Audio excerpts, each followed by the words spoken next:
भूतिया होटल में रात बिताने की खौफनाक कहानी।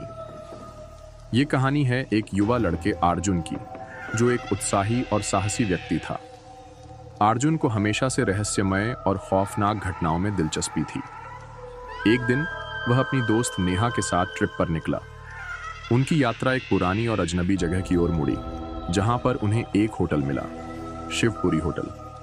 ये होटल वर्षों से बंद था और आसपास के लोग इस होटल के बारे में खौफनाक बातें करते थे। कहते थे कि इस होटल में रात बिताने वाला कभी पूरी रात जिंदा नहीं लौटा। नेहा थोड़ी घबराई हुई थी, लेकिन अर्जुन को यह एक अद्भुत अनुभव और रोमांचक चुनौती लगी। उसने नेहा को समझाया कि ये सारी बातें केवल अफवाहें हैं, और फिर दोनों ने होटल में रुकने का फैसला किया। जैसे ही अर्जुन और नेहा होटल में दाखिल होते हैं, उन्हें वहां की अजीब सी सन्नाटे वाली खामोशी महसूस होती है। होटल का माहौल पुराना और बेजान था। दीवारें घसीटी हुई थीं और जगह जगह पर धूल जमी हुई थी। होटल का मालिक एक वृद्ध व्यक्ति था, जो काफी अजीब और गंभीर लगता था।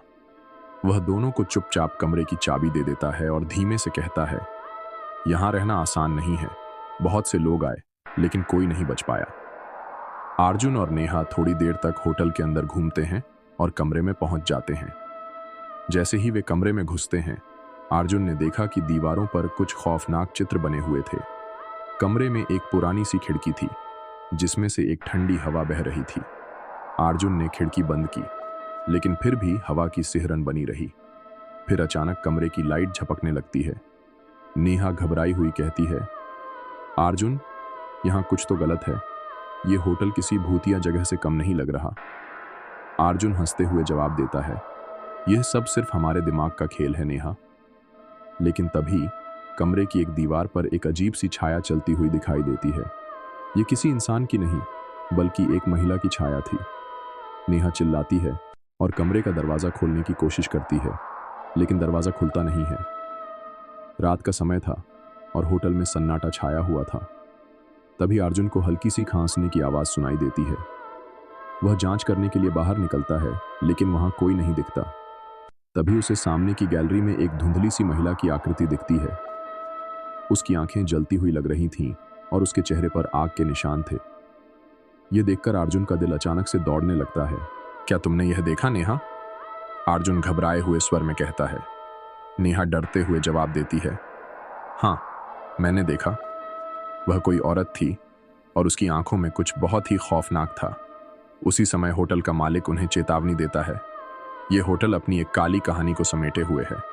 यहां जो आता है वह कभी लौटकर नहीं आता। अर्जुन को अब इस रहस्यमय कहानी में कुछ खोट दिखने लगता है। वह होटल के मालिक से और जानकारी लेने की कोशिश करता है। मालिक बताता है कि होटल की शुरुआत बहुत साल पहले एक व्यवसायी के द्वारा की गई थी, जिसने अपनी बेटी माधवी को यहां छोड़ा था।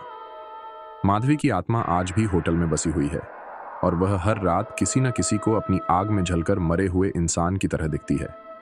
अर्जुन और नेहा ने निर्णय लिया कि वे इस रहस्य का पता लगाएंगे। उन्होंने होटल के मालिक से और जानकारी ली और पुराने दस्तावेजों को खंगाला। दस्तावेजों में पाया गया कि माधवी एक अमीर व्यापारी की बेटी थी।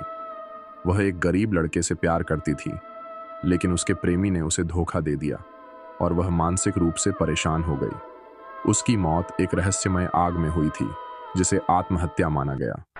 इसके बाद से उसकी आत्मा इस होटल में बसी हुई थी। अर्जुन और नेहा ने यह तय किया कि वे इस रात माधवी की आत्मा से मिलेंगे। वे होटल के एक कमरा नंबर 313 में गए, जहां माधवी की आत्मा ने अपनी अंतिम सांसें ली थीं। जैसे ही उन्होंने कमरे में प्रवेश किया, कमरे का माहौल पूरी तरह बदल गया। अचानक कमरे की दीवारें हिलने लगीं और एक तेज सी आवाज आई, जैसे कोई चीख रहा हो। फिर अचानक कमरे में एक धुआं सा फैल गया और माधवी की भूतियां छवि सामने आई। माधवी की आत्मा ने अर्जुन और नेहा को देखा और बोली, तुम्हारी वजह से मैं जलकर मरी। तुम दोनों का क्या होगा? उसकी आवाज में बहुत गुस्सा था और उसका चेहरा भयानक रूप में बदलने लगा।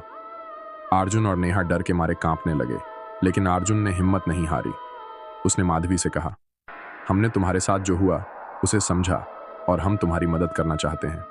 हमें बताओ कि हमें क्या करना चाहिए। माधवी की आत्मा ने एक चमत्कारी तरीका बताया। उसने कहा, तुम्हें मुझे शांति देने के लिए इस होटल को जलाना होगा।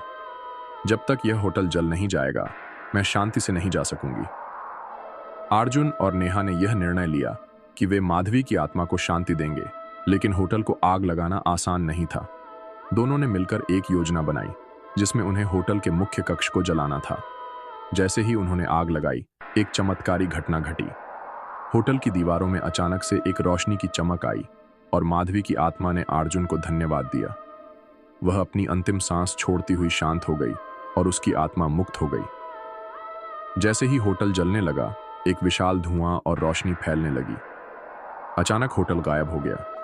जब अर्जुन और नेहा बाहर आए तो देखा कि वह होटल अब अस्तित्व में नहीं था। उसकी जगह एक सुंदर बगीचा और एक पुराना मंदिर खड़ा था। अर्जुन और नेहा ने देखा कि होटल के मालिक का चेहरा अब बदल चुका था और वह किसी और रूप में सामने आया। उसने कहा, तुमने एक भूतिया होटल को खत्म किया है, लेकिन इसके साथ तुमने एक और रहस्य भी खत्म किया है।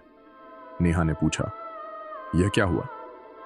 मालिक ने हंसी के साथ कहा, तुम दोनों ने जो किया वह सिर्फ एक शुरुआत थी। इस जगह पर अभी भी बहुत सी आत्माएं बसी हुई हैं। क्या तुम तैयार हो?